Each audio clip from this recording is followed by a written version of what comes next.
first time here, and it's huge. I'm Yvonne Villarreal. I cover television for the Los Angeles Times, and I'm going to be your moderator today. The lights are really bright, Jenna, just FYI. Thank you so much.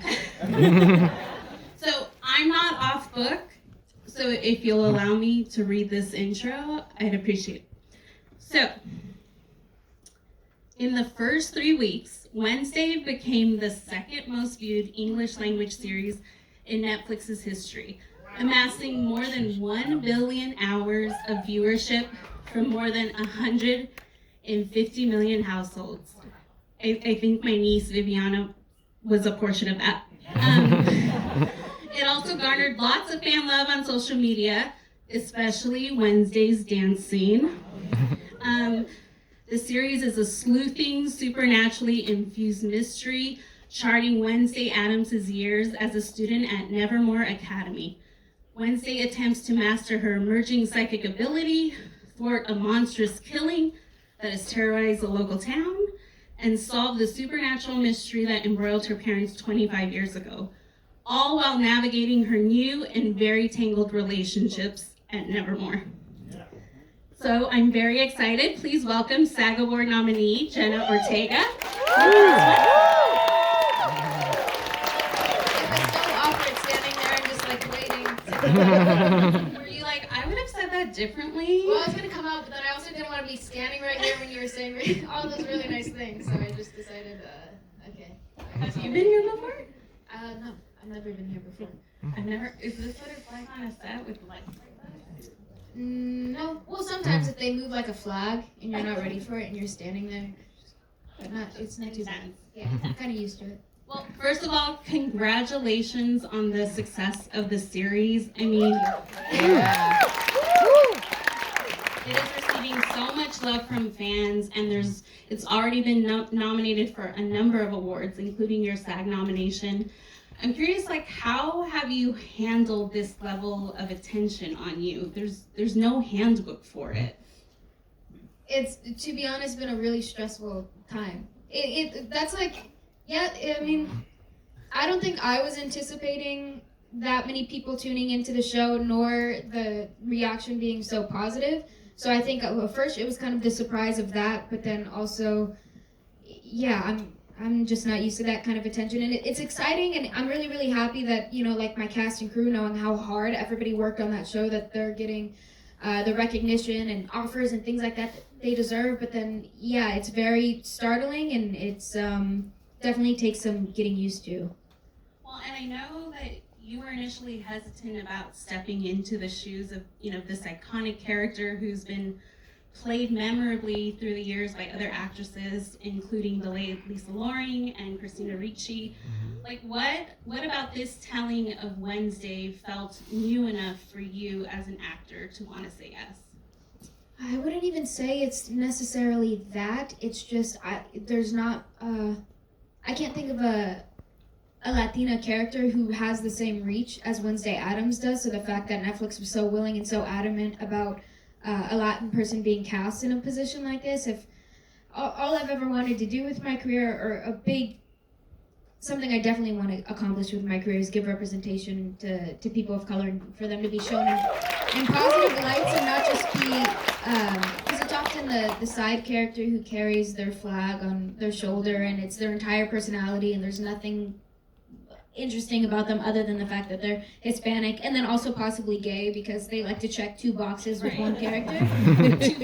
Exactly. So Wednesday was an opportunity where, okay, well, they're reaching out now. This is something now. She's an iconic character, and yeah, I just wanted to be able to show that side of her, because it is there. And there's, Gomez and all that. Right.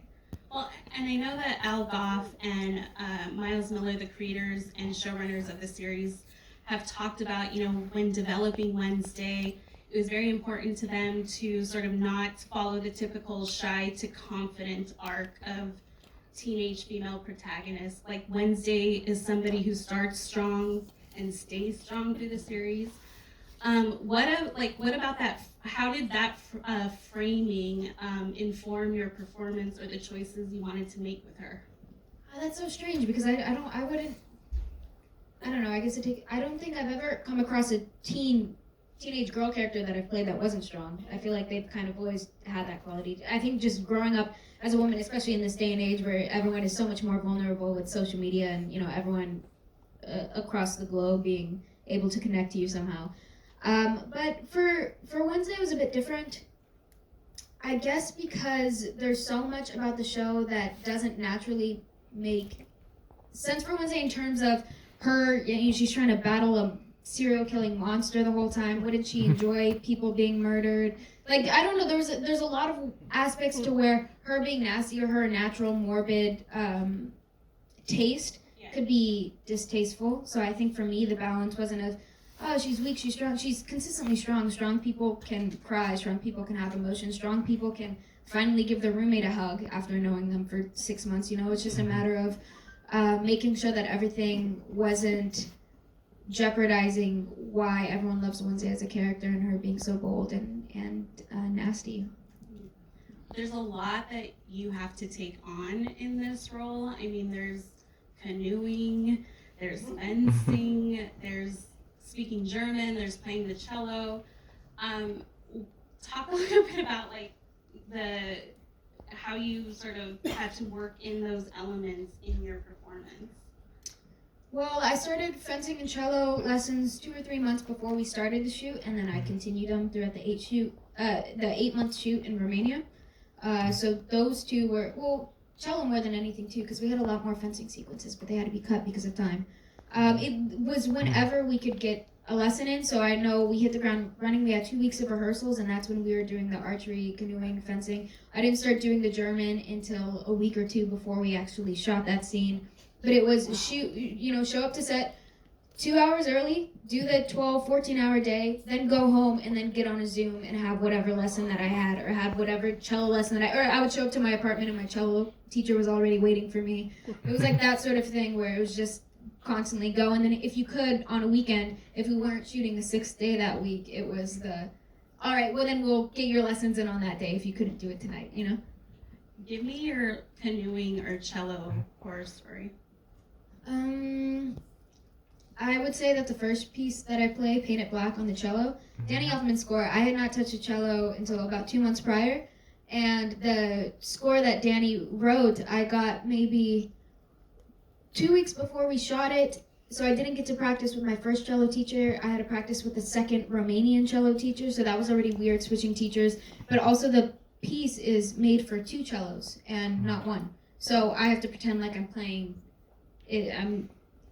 I didn't know where my hands were even supposed to go, and then I had to pretend like I knew what I can make 2 cello sounds come out of 1 cello, which was ridiculous. So I did not get any sleep. I pulled my hair out. There's so many FaceTime calls that my dad answered of me hysterically crying.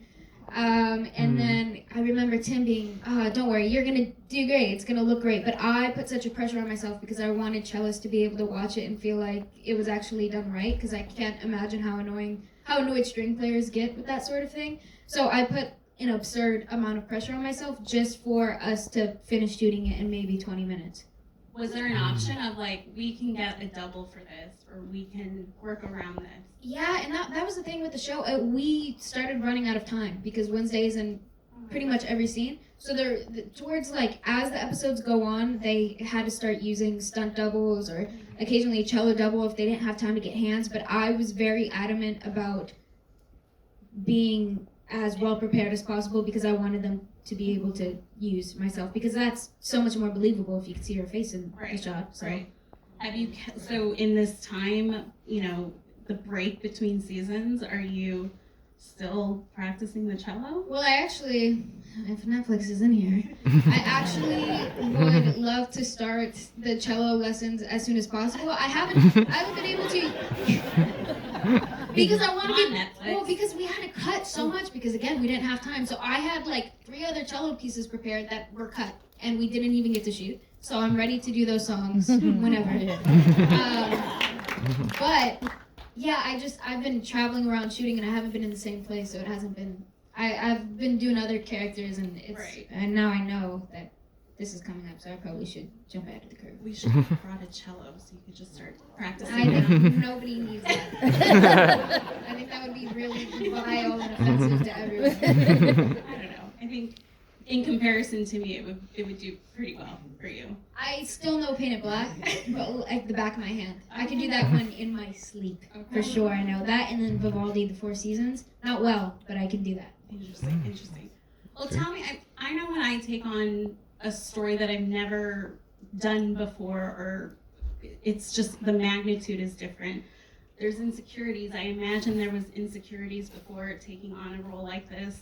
Tell me what those were, and with the season over, what did it illuminate for you about what you're capable of as a performer?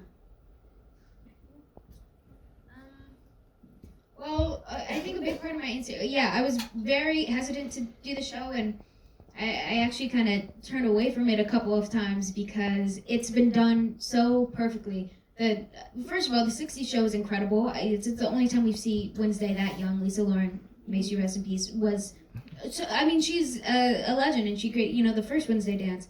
And then the 90s, it's like, well, that established a whole new Wednesday. We had never seen her so deadpan and sarcastic, and the Wednesday that everyone is obsessed with now is something that Christina Ricci created when she was 11. So I didn't feel like, I didn't want to ruin that. So I think the thing about making Wednesday a teenager is it's really, really funny when a 8-year-old is saying really morbid, horrifying things because, oh, they're so cute. And then when you're 16, it's, get a grip. Like, you should know better, you're rude, and no one likes you. So it was, how do you still make her charming? So I felt like I realized there had to be a naive nature to Wednesday so that she truly did not understand what the problem was, so that it didn't come off like she was trying to get under people's skin or was toxic and manipulative for a specific reason. It's just she had no other way of operating and just had really poor social skills in navigating. So there was that, but then, to have an emotionless character, not necessarily emotionless, but deadpan character, have an emotional arc throughout a series and never betray her natural instinct was really, really difficult, and I felt like that was a conversation that we were having every day on set, and I can truly say I don't think there was a single time where I came home from work and felt at peace with the decisions that I made. Like, I feel this job has kept me from sleeping ever since, because I just lay staring at my ceiling, why didn't I make this decision, or why didn't I do that? Like, I will never be able to rest. So thank you. What's the scene that still makes you think that? Is there still one that you're like? There's so many. There's so many. I could be. What's like a really big one? You're amazing, girl. It's the perfectionist. I don't know. I feel like the family episodes were really hard. Like justifying, why I thought. Why I was annoyed that my dad was in prison for murder or something like that, that was weird. Well, I know that you recently released a book called All Is Love, where you share, personal stories, and there's moments of affirmation, but Sorry. I did not. Really nervous all the time. I thought that this was going to be another hoax, and I was like, oh no. And there's affirmations in there, and I'm wondering, were there any affirmations that you turned to during the process of making Wednesday? No, it was just panic. Okay. That's honest. Well, as you sort of alluded to, so much of your performance comes through your eyes and what is left unsaid. How did you find your way through, channeling or managing your character's emotions in that way? It was difficult because I naturally am very expressive. I think my face makes a lot of reactions before I even realize it, like 2 seconds ago. And I know with Wednesday, she doesn't say a lot. I felt like fortunately I knew I was doing the job a couple months in advance, so I would. Sometimes when I get characters and I have time to sit with them, sometimes I just like to wake up and pretend like I'm them when I'm bored, or, like walk to the grocery store. So I'd walk, as Wednesday, I try to be as still as possible. I learned to okay, well maybe my eyes will notice something before my head does, or, just so that because she had been a cartoon strip before, I just wanted everything about her to be different and for it to kind of be like a cartoon. Because I also feel like when you do something supernatural like this, especially with a teen series, if you take everything too seriously and everything is too realistic, then it's a bit melodramatic and a bit corny. So I didn't want to do that. So as long as I played into the fact that this all was absurd and weird, and I feel like they heavily leaned into that in the 90s films, you know, with the fencing sequences and things like that, I just felt, okay, well, if my movement feels as unnatural as possible to me, that's probably a good thing. It didn't make me feel better on the day because it didn't feel natural, but I also felt like this job was really, really exciting for me just because I got to challenge myself in that way, and I feel learning to be uncomfortable with certain decisions because you are somebody different was really helpful, I guess. Well, and you've been in the horror orbit before. I mean, there was Insidious Chapter 2, The Babysitter, Killer Queen, X, Scream, and obviously Wednesday has those elements of horror. And I know you've said before that you view the genre as a second home, and I'm wondering if you can elaborate on that. Like, what do you enjoy about exploring characters in darkness? I just really love being traumatized. I really love going to work and being scared. I love it when people ask me to lay on the floor and cry. I love having blood thrown on my face. No, I think my favorite thing about being a woman in horror especially is because they're always written so strong because you're put in unbelievable situations, and horror is a really great, I think, opportunity because it's pure entertainment. They try to throw as many genres into one, so you get to do the comedy, you get to do the drama, you get to, you know, occasionally do romance. You know, I feel like there's a lot of different degrees to a proper horror film, and I feel really lucky to have read horror scripts that I'm really, really interested in. And then, yeah, also when I was younger, I was really into gore. So I think that... When did that start? Like, what was your first? I hated horror movies. But I think I'm just really interested in anatomy or things like that. Like, my mom is a nurse, so I feel like I always heard kind of stories. So I like to see that stuff. Terrifies me, so. We obviously have to talk about what it was like working with Tim Burton. He directed 4 of the 8 episodes. Tell me what that collaboration was like. He is so nice. I think that was something that surprised me because I had never worked with someone with his, and he's a legend. Exactly. So I hadn't worked with someone who had built such a resume, and I remember being really overwhelmed by how kind he was, but then also being really scared working with him because he's such an incredible collaborator that I couldn't tell if he was directing me or not. I would go to work and ask for criticism because sometimes I always preface it with the director, hey, if that was god awful, I need to know. Like, just tell me flat out and we'll fix it. But Tim was always so supportive and so encouraging of any sort of decision you made. You could do one take one way and then the next take a completely opposite route, and he'd just be pleased. He was really hands-on. We would be shooting in a Romanian forest at 4 a.m. in winter, and where's Tim? And he's carrying 2 trees and throwing them on the ground and like throwing logs this way and painting actors in blood himself and saying, oh, give me some more, I'm thirsty, with his cup, you know? Like, he was very, very, very funny, very charming, but then also just always wanted to make sure you were good. He would call me to the trailer in the mornings and say, hey, is there anything in the sides that you're uncomfortable with or you don't feel like Wednesday would say? And we would go through and we'd cross out lines and we would rewrite lines together and things like that. He did not need to be as there for me as he was, and he was, and that was really wonderful. What is a note or guidance like from Tim? Like, I would imagine he's very detailed from that description, but like, what kind of notes does he give?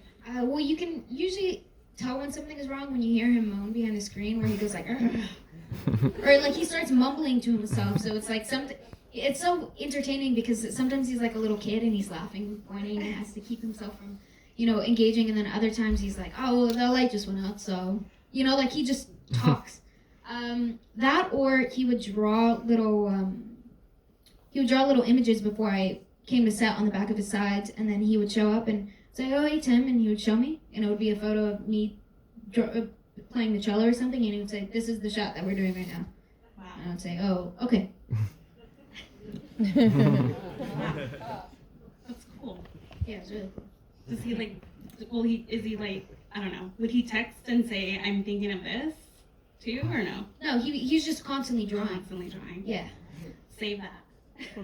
Oh, I didn't ask for any of them. No? Or anything, no. He can keep them. He could keep them. Well, something that's so different about acting today, like in the actor experience, I would imagine, is the element of the internet and, you know, what the offshoot that sort of happens when you're playing a character, or what people sort of latch onto. And obviously the internet loves you. We saw the way that the dance took off on TikTok and other social media. We saw that, I think I was sort of helping explain to you this, the meme of like what books you're reading or what your favorite things are that has been going around.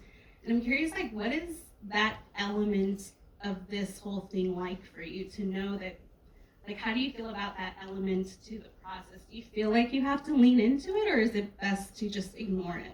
No, I've tried to ignore it as much as possible, but I feel like it's getting harder and harder because, yeah, now people are coming up to me and talking about memes or talking about, you know, whatever. She was like, I have no idea what you're talking about. But I feel like I've always been scared of social media in that way because the only part I like in my job that truly, truly love, action and cut. I black out. I don't know what's happening. I don't know if I'm even taking director's notes because I'm just focused on listening to what the other person is saying.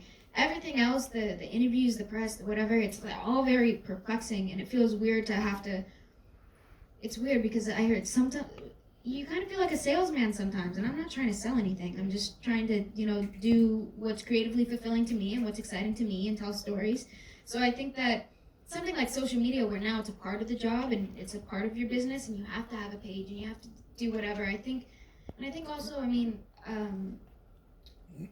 reaching a new platform, I feel like people have more liberty to speak on you as if you're not human.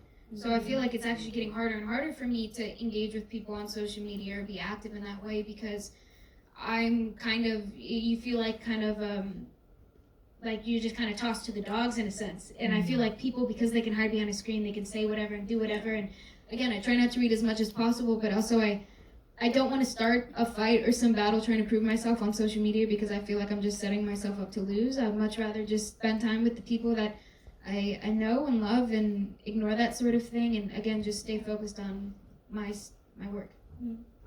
Well, I want to venture back a little bit to the early days.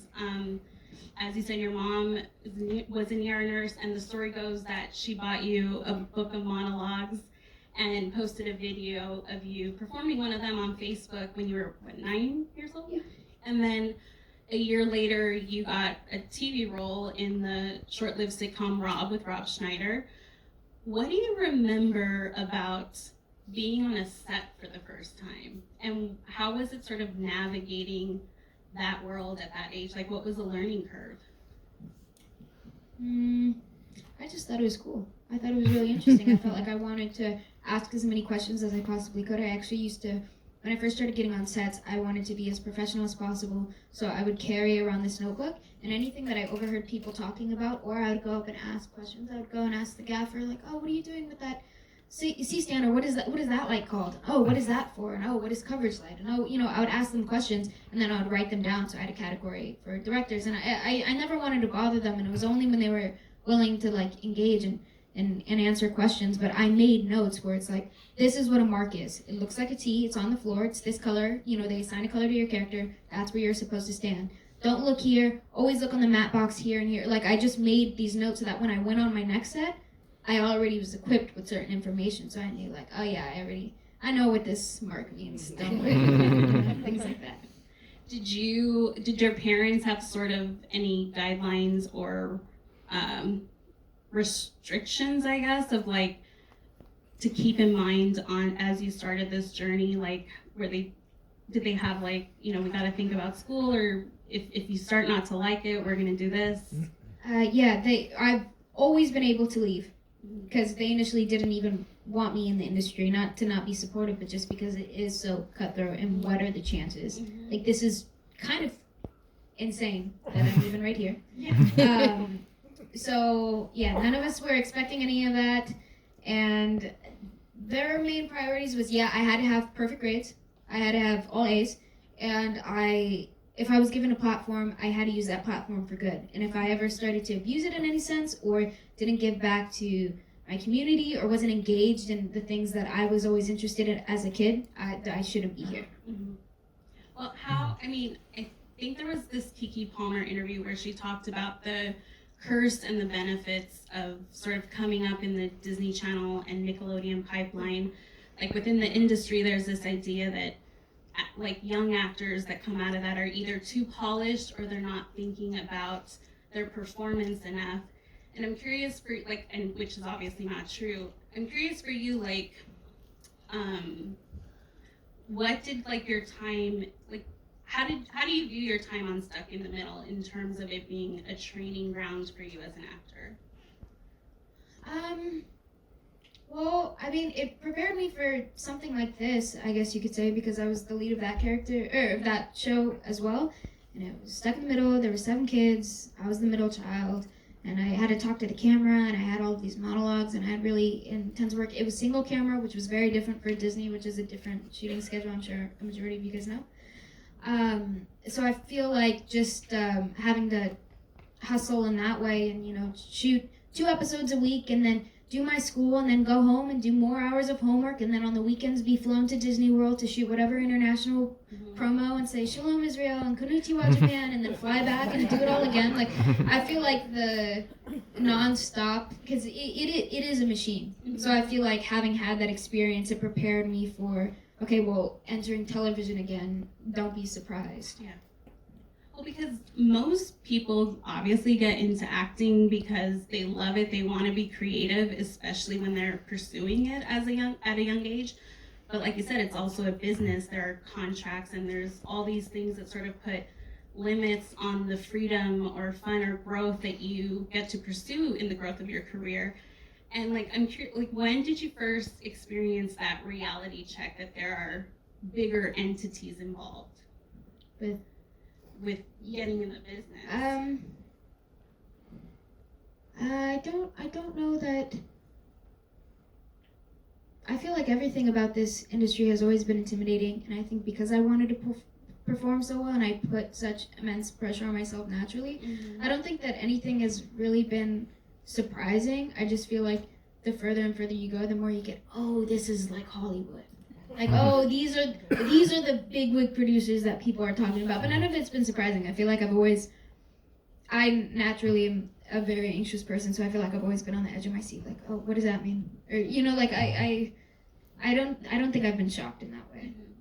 How do you think your measurement of success has evolved from those early years of you being like 10 and being in this business to now?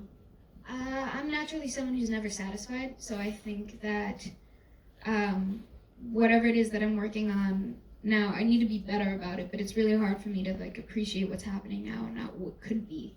I was always told that, you know, everything is kind of a stepping stone, because also establishing yourself in an industry as big as this one that you have no connection to, you oftentimes, you know, you have to do jobs that you're not necessarily interested in, or you have to be a part of things because they're all building blocks and stepping stones. So as long as, you know, you build a platform here and someone knows here, then, oh, maybe you'll get the opportunity to work with that one director you really wanted to work with.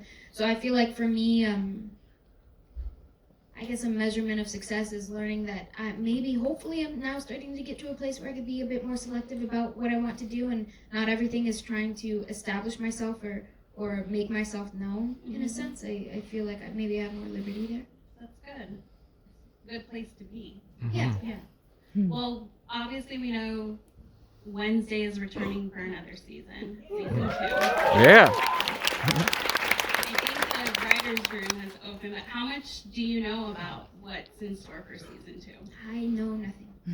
I think I'm supposed to have maybe a call in like a week or 2, just so that they could like let me know what's going on. But yeah, I think the writer's room I think is very fresh. They just started last month, so nothing. What do you hope to see from Wednesday when the show returns? Naturally, I thought that the show was going to be lean a bit more into the horror aspect. So that would be interesting. I don't want to scare away young viewers, but at the same time, it could be interesting. If there's any kids out there who are also the sons and daughters of nurses, it might be interesting to them. That, and then I don't want to see. Last season they kind of tried to put Wednesday in a bit of a love triangle, which that was like a weird thing to justify, and I don't think that that's natural for her. So I feel like I would rather just focus on her and her experience as a teenager rather than, I don't know. I don't want things to become romantic because that's always, in my opinion, the most boring part of a show. Mm-hmm. So. Obviously, you want to start cello lessons back up. What song would you like to do if given the opportunity to select it? I'm really upset because I really wanted to do a Jacqueline Dupree number. I feel like she was really interesting. She was a very young powerhouse woman cellist, and the only one really of her time that was, I think she had to stop playing when she was like 27 or something like that. But her style was very gothic and very strong and almost haunting. But I feel like nobody played like her, and I felt like she would have been an inspiration for Wednesday, and I tried to get a song of hers in there, and I think that they put her, I think Xavier has a painting that comes to life and she plays then, but I wanted to play that piece. So if there's any sort of time for like a Jacqueline Dupree piece, that I would really love to do that myself. Well, before we wrap, I have to say, I know we're here talking about Wednesday and everything, but if you guys have finished that, in addition to maybe watching it again, if you haven't seen Jenna in The Fallout, which is about, you know, school shooting and your character surviving it, it's a really powerful film, and I encourage you all to watch it. Not to plug HBO Max, HBO Max, but I just think like it's really something. Your performance in that is outstanding. That's a really, really special one to me. So thank you for even mentioning that. That one is like definitely one of my favorites that I've ever done. Well, we thank you so much for spending this time with us. It was a real pleasure. Woo!